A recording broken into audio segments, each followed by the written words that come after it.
I think that anytime someone says they're healing, it just means that they're sitting in that, they're stewing in their shit and trying to just normalize the bullshit behavior that they've picked up or they're trying to heal from and trying to then internally justifying it.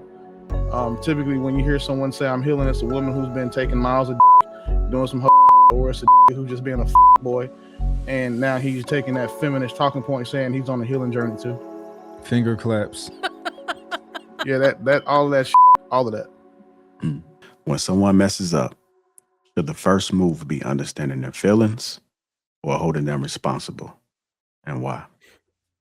Gerald, that pause is only because it's like, what do you mean by messing up, right? Like, because there's a lot of messing up. Some you could tolerate, some is like ain't no rap. I mean, by default, I think that yes, the first thing you should try to do is understanding, but again, it depends on the violation and what you consider to be messing up. Because certain things, you can't tolerate. Violence is one. For some people, it's cheating. For some people, it's betrayal, disrespect.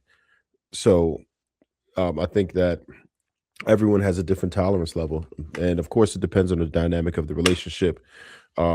It's extremely nuanced. You have, was I with this person for a year? Was I with them for 10 years? What's the degree of violation? That gets nasty. And I don't know. I feel different about forgiveness than most people, for me, because a lot of times when you do that, you kind of let the person know what it is that they can get away with sometimes. So you have to be careful about how you forgive. I'm not saying don't forgive, but I'm saying be careful how you forgive. I do believe that there should be some type of consequence for that. But just to answer the question, I'll say by default, yes, you should try to understand their perspective, which I think is extremely important. In my opinion, I don't think it's an either or. In order to actually hold somebody responsible, you have to understand. Oftentimes when we preemptively try to, pull down the gavel of responsibility, we don't even understand why or how something happened. And if you're unable to get to the root cause of an issue, you do not have the tools to prevent the issue from happening again. So you have to do a little bit of both, and the understanding needs to come first. I think it's a mix of both. I think that they both can coexist at the same time. I think if somebody's responsible, they're responsible. This is what it is. But at the same time, I do think that you should always strive to come from a place of understanding, and especially when it comes to perspective. I always try to think, okay, what was their thought process? What could they possibly have been going through? I try to give people the benefit of the doubt, but I always try to at least understand. I think that's the only way that you can be fair is to understand somebody else's perspective and their environment, their predicament. I think all of these things play a part. However, responsibility is responsibility. So I think they both can coexist. I think that most, if not all, things are forgivable, but I believe that does not mean that you allow or tolerate the violation. And that's just going to be based on the individual standard and also what it is that person may have done. I think that if you've reached the age of maybe 30, you should come to the conclusion that all people are fallible, and people are just people. They're going to make mistakes. They're going to mess up. So if you hold people to this standard of flawlessness, you operate in a toxic level of delusion, in my opinion. And I'll land. I'm like 75% holding you accountable and 25% understanding. I agree with everybody. I just think, going back to what Trevor said, it's subjective, and based on the subjectivity, that's going to determine like how interested I'm in and even understanding why you did what you did. I might not even be open to it. I want to, but we talking about grown people here. When you make certain decisions, you should already factor me into that. So to wrap it up again, I just feel like it could be two things at the same time. But I'm honestly leaning towards more, I want to hold you accountable. All right, we'll put another question at the play. Has I'm healing become a real explanation or a clean excuse? I think it's an excuse. It could be something that's true. Again, it's subjective, depending on the person and how they're factoring that into it. But I mean, aren't we all kind of healing always, every day? Again, that's subjective. You really have to get into like who you're talking to, what healing that we're talking about, and what they're using that for.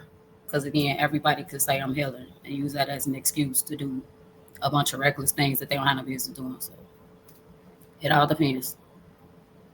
Can you ask that question again, JR? As I'm healing become a real explanation or a clean excuse? Excuse. That's an excuse. I don't even fully know what it's like that environment of therapy talk and like therapy language that people kind of been using lately. And people say it so often, I'm healing, but like I guess we just gotta ask people, what does that mean to you? Like what are you actually saying when you say that? You know, a lot of people just they just want grace for I don't even know if I would call it grace, but I think a lot of people is they trying to excuse themselves of something. I'm healing. Yeah. Well, what you thinking over there, brother? Put two questions on the table. I think that anytime someone says they're healing, it just means that they're sitting in they're stewing in their shit and trying to just normalize the bullshit behavior that they've picked up or they're trying to heal from, and trying to then internally justifying it. Typically, when you hear someone say I'm healing, it's a woman who's been taking miles of dick, doing some hoe shit, or it's a nigga who's just being a fuck boy, and now he's taking that feminist talking point, saying he's on a healing journey too. Finger claps. Yeah, that all of that shit, all of that. Okay. Pretty intellectual. I see that face expression. What are you thinking? What's going on through your head, young lady?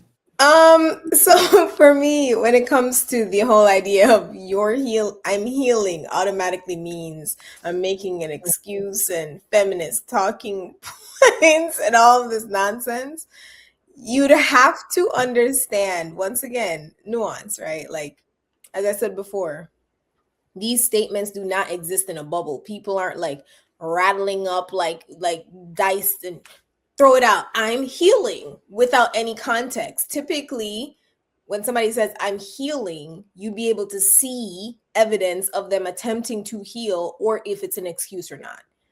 Somebody could easily say I'm healing and it'd be very valid. They could have gone through a traumatic experience that you're very aware of and they're saying I'm healing. Or they mess something up, like they do something to harm you, and then you're like, hey, you stepped on my toe, that hurts. And then they said, oh, you know, I'm healing. That's an excuse. Those two things occur in different situations, to where someone is using I'm healing as an excuse when they have harmed you, or they're stating I'm healing as a place that they are in their lives and they're actively working through something. To say that it's automatically an indicator is just weird. That's not what we said. Yeah, that's pretty much what you say. You said it's an excuse. We didn't say it's automatically an indicator. You said it's an excuse. Yes, we believe that most commonly it's an excuse. The same way that. So as I said, go ahead. Yeah. So saying that it's automatically an indicator. So I think that when we had these conversations, there should be a prerequisite learning and understand that, like, when we say that, oh, we think that this is an excuse, right? We're not saying that 100% of the time, everybody who's ever said it in history is saying that it is making an excuse, right? I don't even think that's a mature way to look at it. Obviously, we're saying that we think that most people who use it is an excuse. The same way that, like, most of the people who say that, from my experience, from my perspective, are the same people who use the word narcissistic, and they call everybody narcissistic, and they don't know what that word means. They don't know what a narcissist actually is. And most of those people, I believe, have narcissistic traits. I'm not going to say they're narcissists, but I believe that most of those people who use that word, if somebody calls you a narcissist, you're most likely dealing with a narcissist, in my opinion. Trev, what you thinking, brother?